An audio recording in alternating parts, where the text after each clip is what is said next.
The Secrets of Star Trek is brought to you by the Star Quest Production Network and is made possible by our many generous patrons. If you'd like to support the podcast, please visit sqpn.com/give.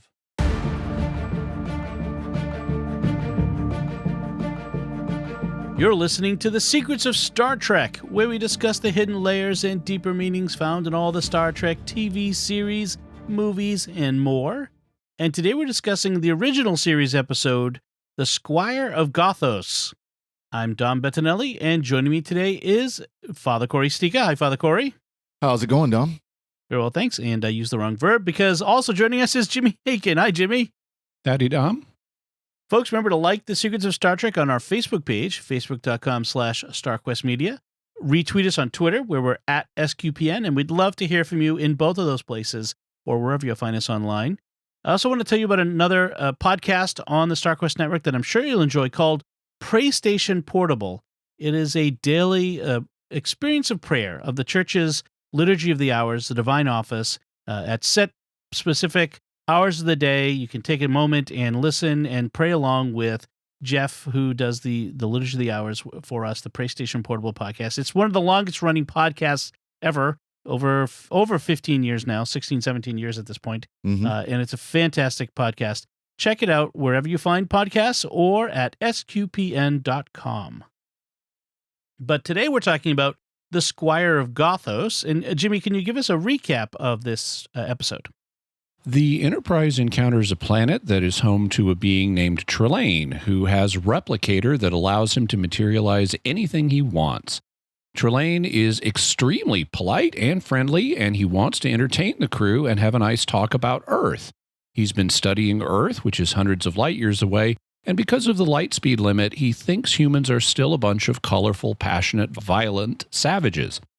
It turns out he's right, because despite the fact that this is a first contact mission, Kirk and his crew totally blow it by repeatedly insulting Trelane, being rude to him, and even physically attacking him without orders from Kirk. At one point, Kirk smashes one of Trelane's replicators, and they temporarily get away. But Trelane moves the planet to catch up with the ship, and Kirk beams back and offers to sacrifice himself if Trelane lets the ship go. Specifically, Kirk invites Trelane to reenact Richard Connell's 1924 story, The Most Dangerous Game. So, we have a sequence in which we watch yet another TV adaptation of The Most Dangerous Game in which Trelane hunts Kirk outdoors. But before he can kill Kirk, Trelane's energy-being space parents show up and send him to his room. They apologize to Kirk for letting their child get out of hand, and they let the Enterprise go on its way. The end. So, there are aspects of this story that are somewhat, by the numbers, but I always enjoyed the twist of that Trelane isn't just another one of these aliens that we don't understand who treats us like playthings, but in fact is a giant alien child. Who treats us like playthings. Yeah, well, treats us like playthings.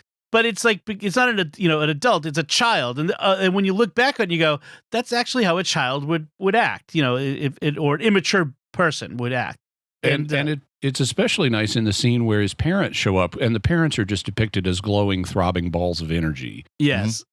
But he's talking to them, and he talks like a child. Right. And the parents' lines in the script are modeled. I mean, it becomes really obvious. It's written like 1960s parents talking to a 1960s small child. Yes. So the parents show up and they're like, it's time to come in now. And I mean, and they literally say that, it's time to come in. And he starts making excuses and he says, I haven't finished studying my predators yet. I haven't finished my homework yet. And if you can't take care of your pets, then you won't be allowed to have any. Yeah. And I never have any fun. Yeah. And if you don't stop this, you won't be permitted to make any more planets. Yeah. So Right. it's very, very 1960s parents and child. And the actor who plays Trelane is William Campbell, who's a character actor that you've probably seen in a bunch of stuff if you've watched anything from the 60s and 70s and 80s. But he is also Koloth, the Klingon Koloth in Trouble with Tribbles and some other episodes as well. But I think he just does a fantastic job here. I think it's a really both, like, sometimes he's menacing in a very kind of a blatant way, sometimes understated way, sometimes he's playful. I think he just dives into this role and he does such a good job with it. I really enjoyed that. This is definitely one of these episodes that, is very well known, not just within Star Trek, but even outside of it. There are things that are known on a wider scale from this episode, Trelane and some of the stuff that he does. Right. So, I mean, it's one of the more famous episodes of Star Trek, I would say. And it is one that I knew about, even though I had never seen it before. Right. Until this, until really? Now. Yeah. Well, I've said many times before that this really is a first time watch through for me for the original series. And so this is, an episode that I hadn't seen before this time, but knew, a lot about. I knew about Trelane and one of the controversies we'll talk about regarding him and a character from TNG. Well, let's bring it up, because that's my very first note on this episode is that a lot of fans have this fan theory that Trelane and his parents are part of the Q continuum, that he's one of these, the Q, the ultra powerful, ultra knowledgeable. I'm not going to say omni, because they're obviously not limits. Really. Yeah. No. But what do you think about this fan theory that Trelane is a Q? I see the appeal of it, because in some ways Trelane is a lot like the John Delancey Q. Yeah. Now, not one thing we find out later, not all Qs are the same. John Delancey's Q appears to be an outlier who is much more mischievous than ordinary Q, and that at one point gets him in trouble and gets him kicked out of the continuum. Other Q, as we learn, especially in Voyager, can be much more reserved and even opposed to change and chaos.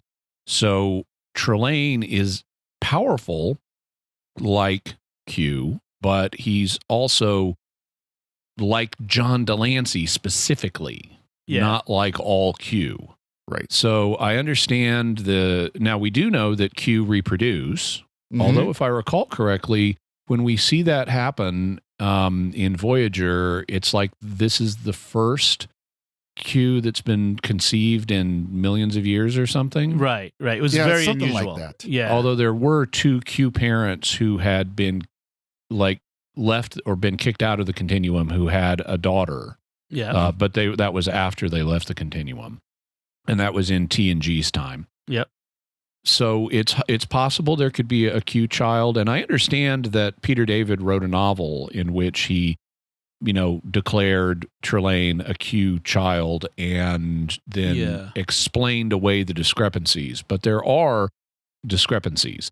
Right. This Q, if he were a Q, or I should say just say Trelane, is very definitely not as knowledgeable as regular Q. He doesn't understand the light speed limit because we're told that Gothos, his planet, is 900 light years from Earth. And so he has been watching events on Earth with some unimaginably large lens he's been watching images that are 900 years old. Now that would imply, since he knows about Napoleon and likes Napoleon, that would imply that Star Trek is set in the 27th or 28th century. Right. Which later they undo. Yeah. This is an early example of they really weren't sure how far in the future Star Trek was meant to be. But we can let that pass because it's an early thing. But one of the points that the human characters make is that all of the recreations that Q has made with his replicator, because that's all it is. He's just got replicators. All he's done with the replicators are based on imagery he's seen. So his fireplace has the image of fire burning within it, but it gives off no heat. Right. And he similarly, the food and wine that he serves them has absolutely no taste. Are we sure they didn't have COVID? The crew? Yeah, exactly. They didn't foresee COVID in 1967. That's right. He also has no knowledge that there's women on the ship. And even if he had gotten his knowledge of Earth by seeing images from 900 years in the past, he John Delancey's Q would have picked up on the fact there are women on this ship that has just come by. Right. Right. Yes. And then fundamentally, so this guy they point out repeatedly, he's got very limited knowledge. So he's very unlike a Q in that respect. And he's dependent on replicators. Yes. Yes. Yeah. Those are the big key things that differentiate. Now, of course, this was written, it was some 30, 25 years before Q and TNG and all that sort of thing.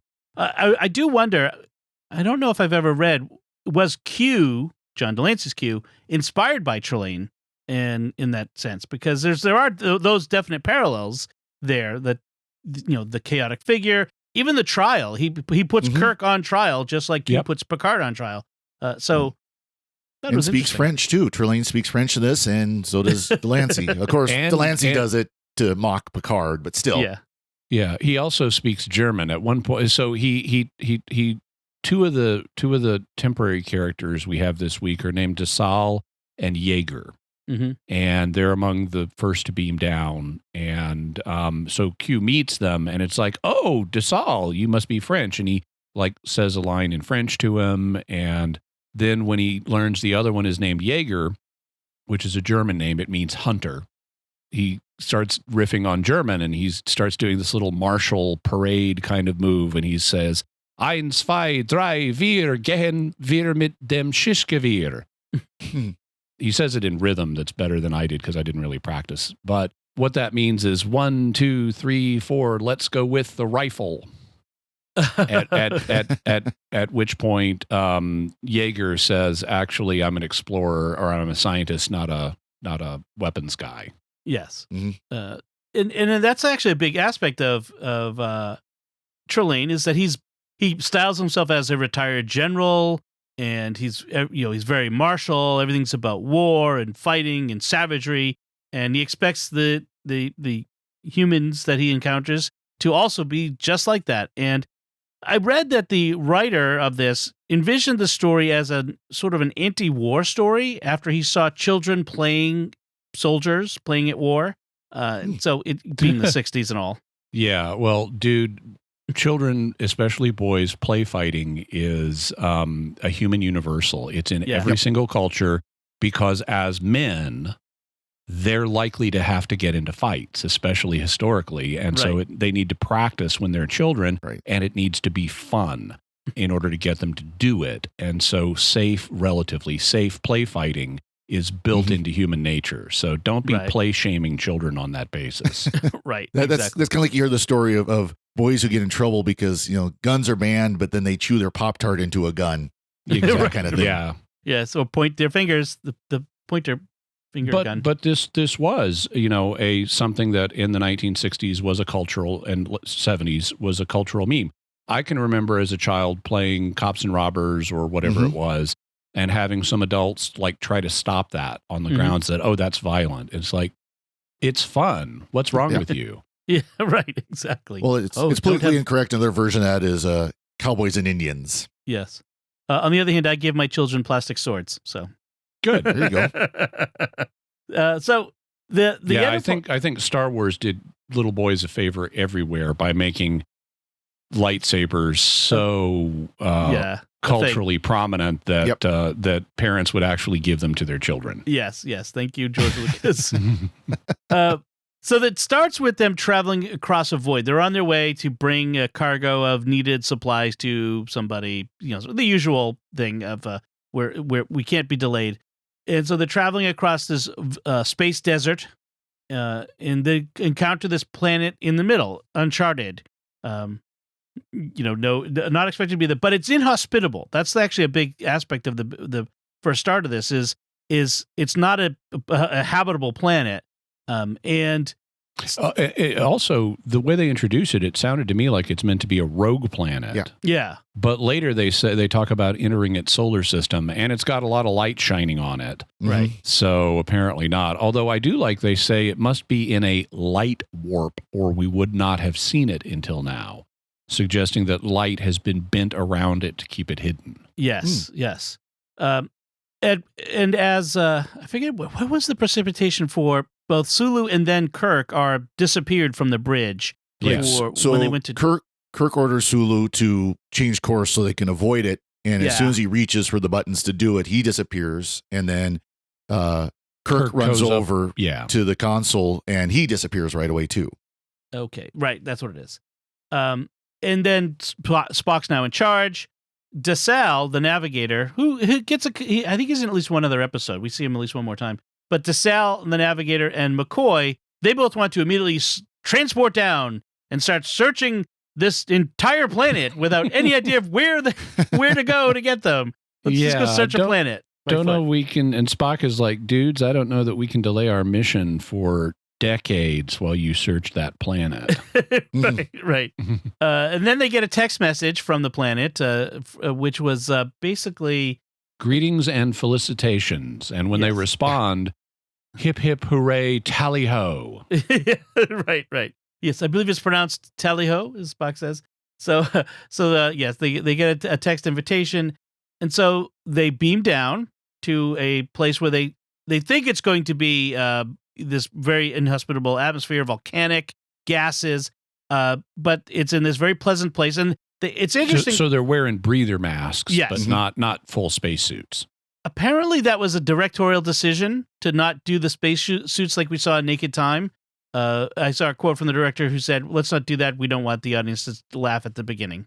Apparently, the suits were laughable to him, and they beam down. They encounter a keep, a castle of like a sort of again a Regency era sort of building, which is out of place. And then when they go inside, they see displays of all of these creatures, including the salt vampire from the Man Trap, which McCoy gives a very good double take to, which I really enjoyed. And the bird alien from The Cage, the original pilot. Oh, yeah. I was very impressed with the set they used here because all of this is done on a soundstage. So they have this outdoor setting, and it's a typical TV, forest jungle type setting. You can tell it's not real. Yeah. But when they go up to the when they go up to the castle, it looks good as a set and from the outside, and they've thoughtfully done things to add detail to it that are nice that they didn't have to do. Like they have shoveled dirt onto the floor of the soundstage, and they've shoveled dirt onto the steps of the castle. So the steps are partially buried in dirt, and they didn't have to do that. And then when you come into the castle, they have all of these props. Now, a lot of them would have just been period piece props that Desilu would have had access to, because they're inspired by European history.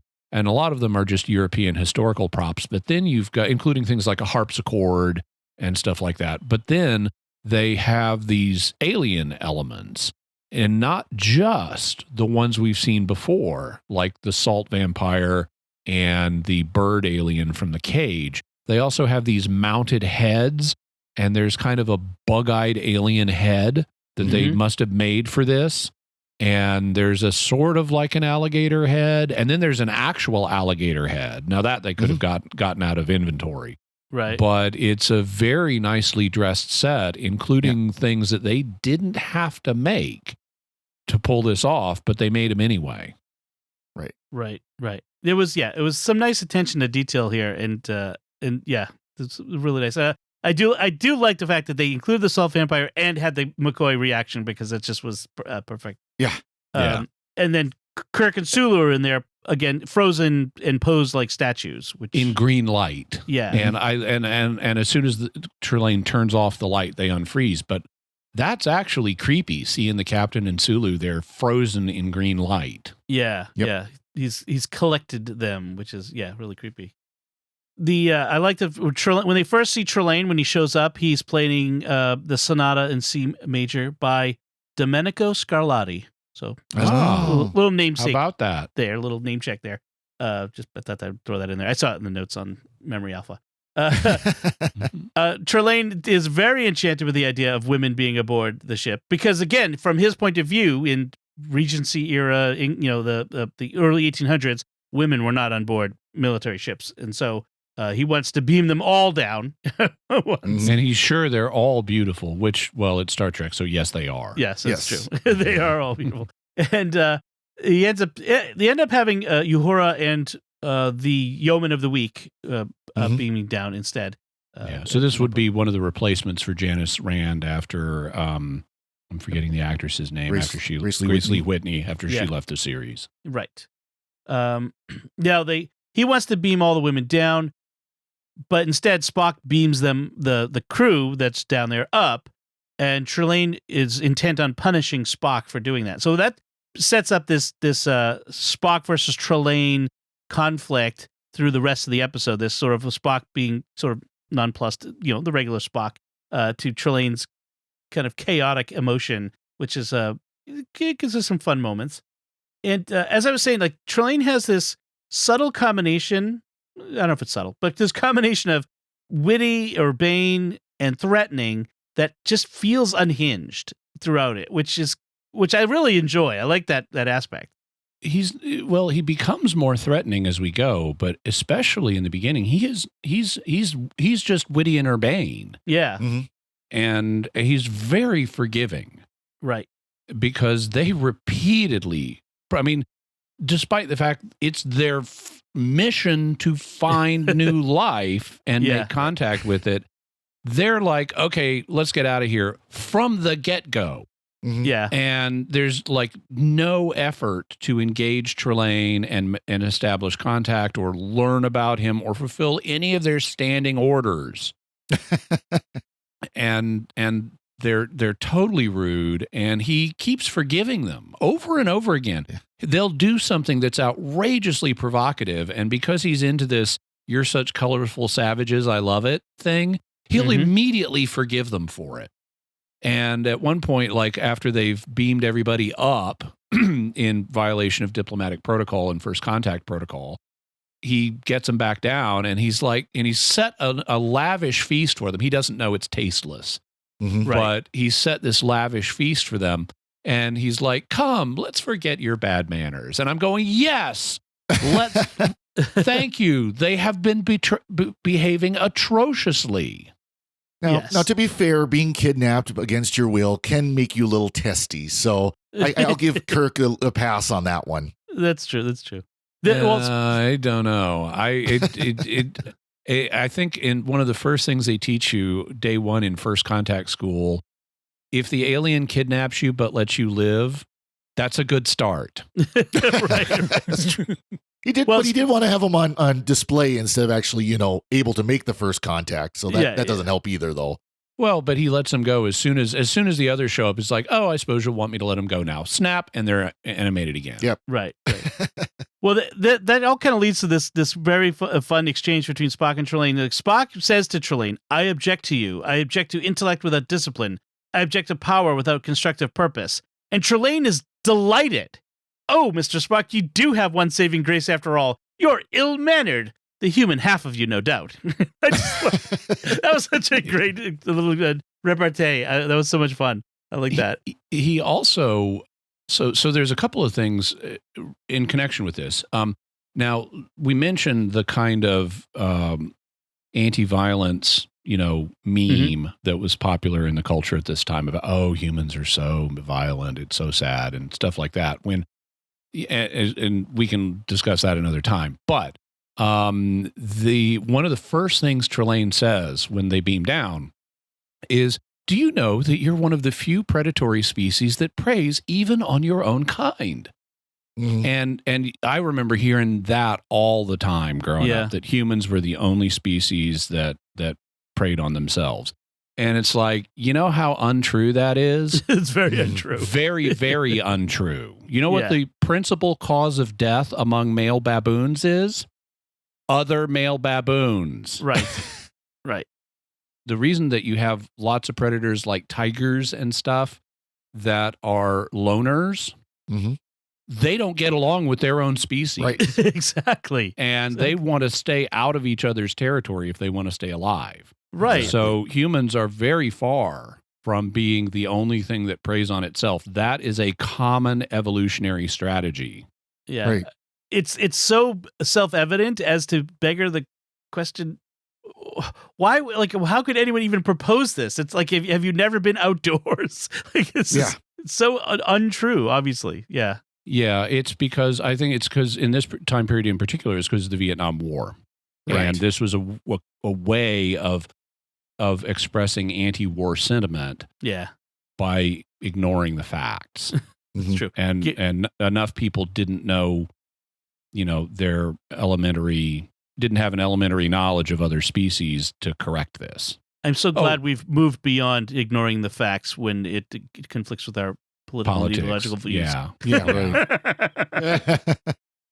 But what I was going to say about his interaction with Spock is at one point he's asking, are all Vulcans, are Vulcans predatory like humans are? And Spock says, not generally. But there have been exceptions. Yeah. And so that would imply, at first, when Spock started to deliver the line, I thought he might be alluding to, the fact that before Surak, we were violent, but we're not anymore. But no, he said, not generally, but there have been exceptions. That means post-Surak, there have been predatory Vulcans.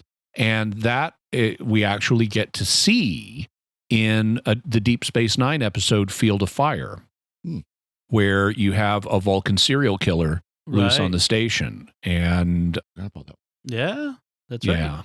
Yeah, that's it. There are criminals, the criminally insane, that sort of thing. Yeah, that's true. I forget, and I could look it up, but I don't want to take time to do that at the moment. I forget in that line. So in that episode, there's a Vulcan who's got a rifle that's hooked up to a mini transporter. Oh, that thing's so cool. So he can shoot through bulkheads and kill people in locked room mystery style. Yeah. And Ezri eventually tracks him down with the help of her own serial killer past personality. Yeah. Former host, Duran. So she brings out her own memories of when the Dax symbiont was in an actual serial killer to try to catch one. And it's a very good story. I love the story. Yeah. At the end, she shoots, in order to solve the situation, she has to shoot the Vulcan serial killer who is looking back at her through the bulkheads with his own transporter rifle. Yeah. And she shoots first and wounds him, and then they rush in and get him. And I cannot remember, the line is so perfect. I can't remember if they actually say it or if it's just my headcanon of what they said at that moment, which is Ezri asks him why he did it, and the Vulcan replies, it was logical. Right. Because that's the perfect line for a Vulcan serial killer. Right. Yeah, let me see. I'm quickly... No, it doesn't. It's not logical. Let's see. Yeah, I was looking quickly to see if what he says, but I think it's just my headcanon that that's what a Vulcan serial killer should have said. He does say it. So okay, she says, good. Tell me, why did you do it? And he says, because logic demanded it. There you go. Which is what a Vulcan serial killer would say. Yeah. which also tells you why logic is not the answer to everything. It's not necessarily the answer. So very cool. So speaking of Jimmy, you mentioned the following before or after Surak. If I remember correctly, they haven't actually developed Surak yet in the series. No, he comes in season 3. Okay. Yeah, when they meet Surak and Abe Lincoln, a sort of Surak and sort of Abe Lincoln. Yeah, yeah right. So. Speaking of guns, Kirk and Spock, you mentioned, figure out that one of the replicators is this machine. It's in a mirror that Trelane keeps standing in front of, and so Kirk contrives a duel. He wants a duel with Trelane, and Trelane comes up with replicas of the guns used in the Burr-Hamilton duel. And so they're going to shoot, and then it's a fun little bit of tension because he says, "Oh, well, of course, as the offended party, I get to shoot first. You challenged me to the duel, so I get to shoot first." That's not how duels work, right? Well, there have been some where the rule was yes, that person gets to shoot first, but in this case, Kirk has to go along with it, and but then he shoots into the air and sort of throwing away his shot for all you Hamilton fans, and which is something they could do in duels. And then Kirk, instead of shooting Trelane, shoots the device with the The mirror. Yeah, with the musket pistol, the black powder pistol, and so that was a fun little scene. And then we have this, and then when the replicator breaks, all of the the torches go out and the fire in the fireplace goes out, and they play this silly bonk sound effect with slide whistle sound effects. So, yeah, that's right. It's inappropriately comic. Yeah, they kind of ruined the moment with that. Yeah, it was. I do remember thinking that. I did like right before that though. They had Uhura, so Trelane was trying to entertain the women that he brought down, and so he has Uhura sit down at the harpsichord and tells her to play some music, and she's like, I don't know how to play this, and then he gives her the knowledge, right, and she starts playing it. And she starts getting into it. You can see Nichelle Nichols is, really grooving to this harpsichord track that she's laying down. Yeah. And I liked that. And it also fits with the fact that we know her character, Uhura, does play other musical instruments. In particular, she plays the Vulcan harp. But she didn't know this one. And it was since her character is a musician, I mean, anybody would love to, be able to suddenly play an instrument well. But given the fact she is a musician, her character is, it's even more understandable how she'd be really getting into the fact that all of a sudden she can now play a harpsichord expertly. Right. Yeah, that does remind me, by the way, that when Uhura and the yeoman, I want to say her name, but I don't remember. In any case, the yeoman, Teresa, that's her name. Are beamed down, that Kirk introduces them, and when he introduces Uhura, Trelane gives a Nubian prize, taken on one of your raids of conquest, no doubt, Captain. So, that would be a very politically correct thing to say nowadays. Kirk kind of goes, no doubt. And I like how Kirk handles that, because for once, so the alien has just said something that is offensive by human standards, and Kirk lets it pass. Yes. It's like, no doubt. And let's move on. And that is a mark of maturity. Right. To not instantly have to take offense at every offensive thing that gets said in your present, and instantly have an outrage tantrum, and just have it, who cares what your skin color is, have some thick skin, let it go, and focus on what you need to do here, which is what Kirk does for once in this episode. Yeah. Kirk generally does a pretty good job of that, but yeah. Good thing they learned that lesson today. Oh, wait. Yeah, right. Yeah, well, I can think of another series where that wouldn't happen. This is very healthy of the original Star Trek. And we'll see this in future episodes where, in fact, in the third season episode where they meet Abraham Lincoln, it's not really Abraham Lincoln, but the Abraham Lincoln figure is talking to Uhura, and he says something like, "What a pretty negress she is," and then he stops and says, "Oh, I'm sorry, I don't mean to be offensive," and she's like, "Why would that term offend me? It's just a word." Right.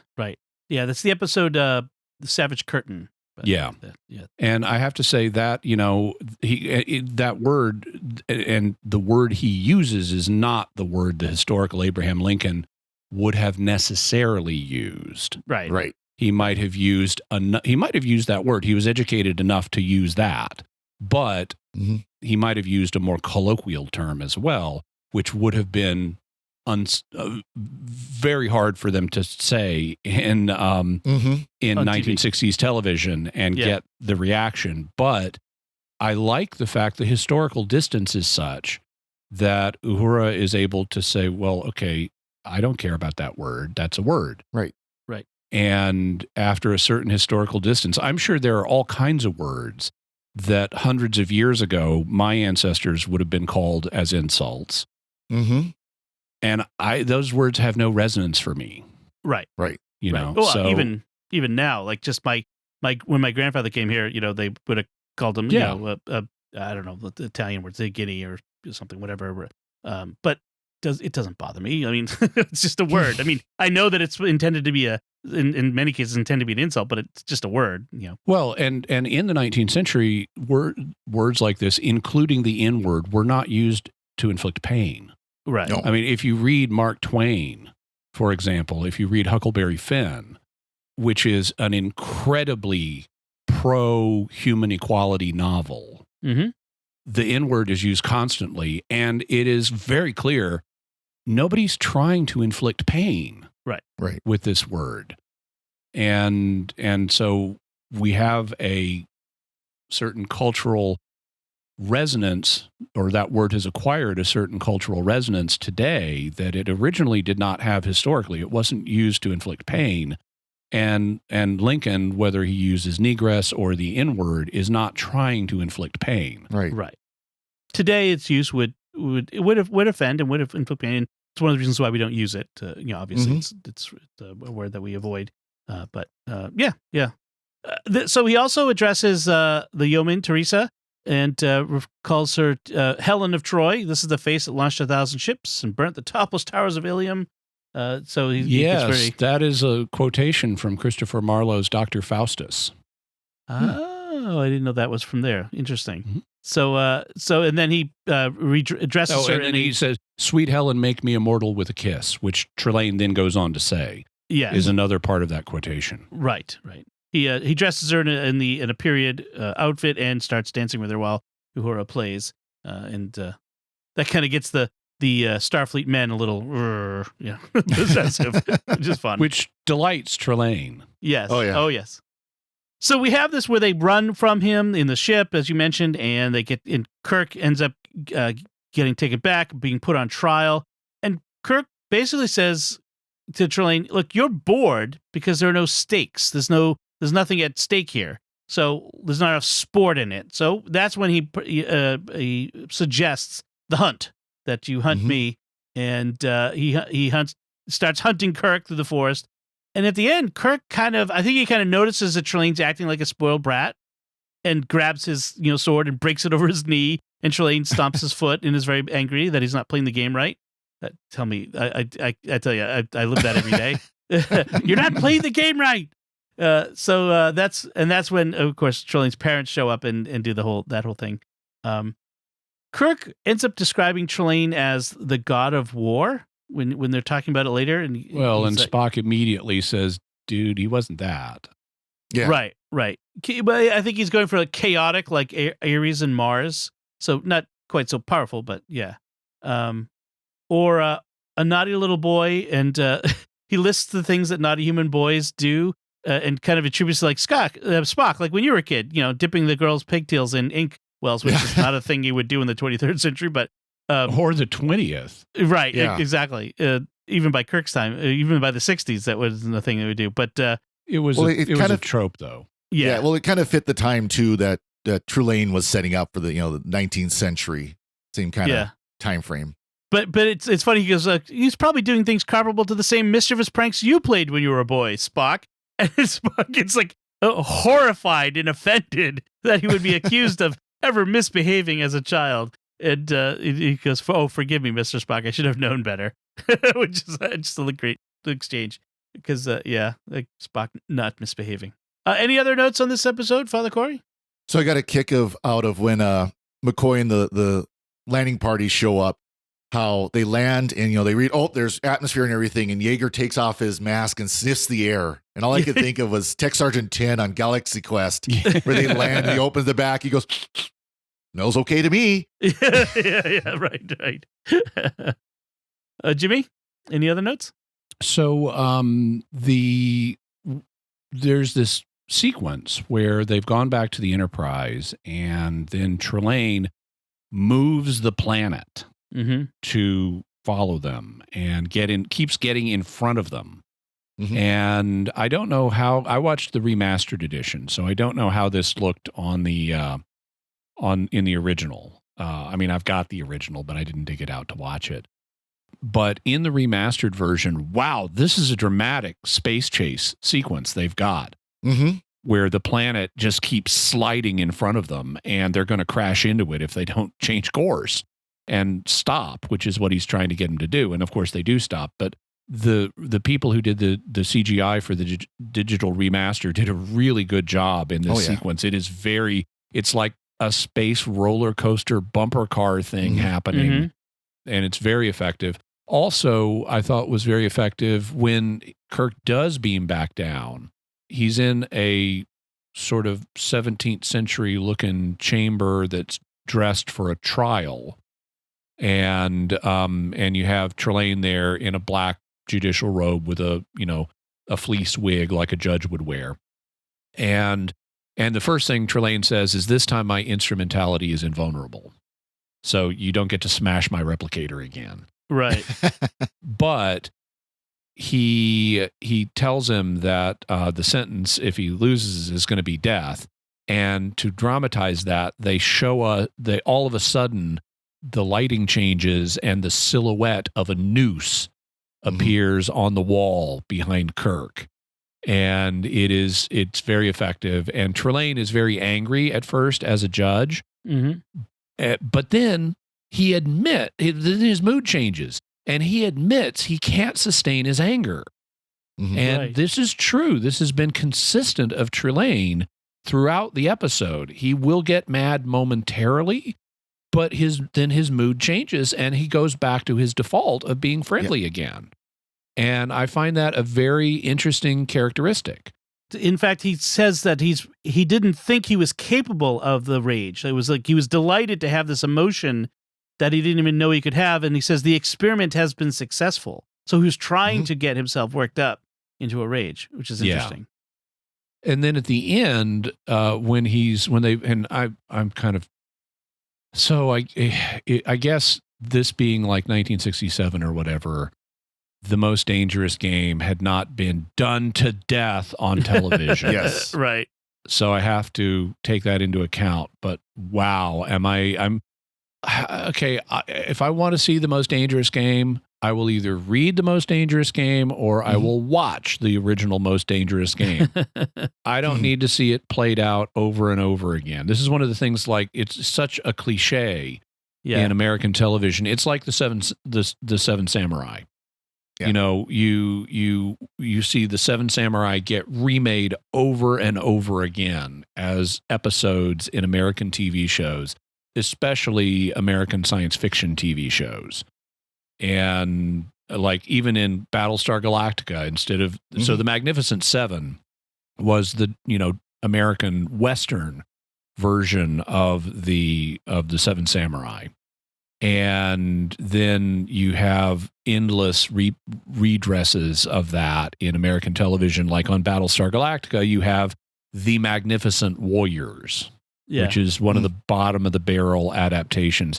The only one that I've seen that I actually enjoy is The Magnificent Ferengi from Deep Space Nine. That one is fun because they're not just doing let's steal the basic plot. They're adding to it with lots of humor and characterization, which is part of what made the Seven Samurai work in the first place. Just because you get seven guys together and defend something, that doesn't make it interesting. They need to have character, and they do in the Seven Samurai. But I see the basic. Okay, let's hunt a human being. Right. So often that I get tired of it. Right. But then at the end, Trelane traps Kirk, and he's basically won. All he has to do is run Kirk through with the sword. And Kirk has an interesting psychological tactic he uses at this point, which is he acknowledges you're feeling good now. You're feeling victory. And Trelane is, I'm feeling victory. And then Kirk undermines that feeling. He takes it away from Trelane by saying, well, you may have won the fight, but I'm undefeated. You haven't actually beat me because I don't care. And that does undermine the feeling of victory that Trelane is having. And then Kirk breaks his sword and he starts mocking him to his face. And the victory is tasting less sweet for Trelane, because he hasn't won acknowledgement of his victory from the person he's defeated. Mhm. And so even though they both know it, Kirk is responding in a way that undermines what he was after emotionally. And then he slaps Trelane barehanded. I mean, previously he used a glove to challenge him to a duel. Here he just slaps him barehanded. He gives him a backhand and a forehand, I think. And I thought this was because Trelane is learning about his emotions in a human context, like anger and things like that. This is a nice emotional lesson that Kirk is teaching Trelane here. And it's at this point that the parents show up and tell him to go inside. Yes, you're grounded. Very good. Excellent. So a lot of fun. I enjoyed this episode again, as I had before. So as we wrap things up, I do want to take a moment to thank our patrons who make it possible to create The Secrets of Star Trek, including Andrew G., John S., Steve N., Miguel G., and Iris V. Their generous donations at sqpn.com/give make it possible for us to continue The Secrets of Star Trek and all the shows at StarQuest, and you can join them by visiting sqpn.com/give. We'd also like to thank Victor Lambs, who edits the show for us every week. So that's it from us. What do you think of the Squire of Gothos? You can let us know by commenting on the show at sqpn.com/trek, or our Facebook page at facebook.com/StarQuestMedia, or send an email to trek@sqpn.com. We'll be back next time when we'll be discussing the movie Star Trek Generations. Until then, Father Cory Sticha, thank you for joining me and sharing The Secrets of Star Trek. Thank you, Dom. Jimmy Akin, thank you as well. So we're going to be watching a movie about a holodeck that's flying through space, and a guy really, really, really wants to get back into it. Yeah. Yes, and Captain Kirk fighting someone to the death who's all-powerful. Okay. Yeah. Again. And once again, I'm Dom Bettinelli. Thank you for listening to The Secrets of Star Trek on StarQuest, and remember, hip hip hurrah, tally ho,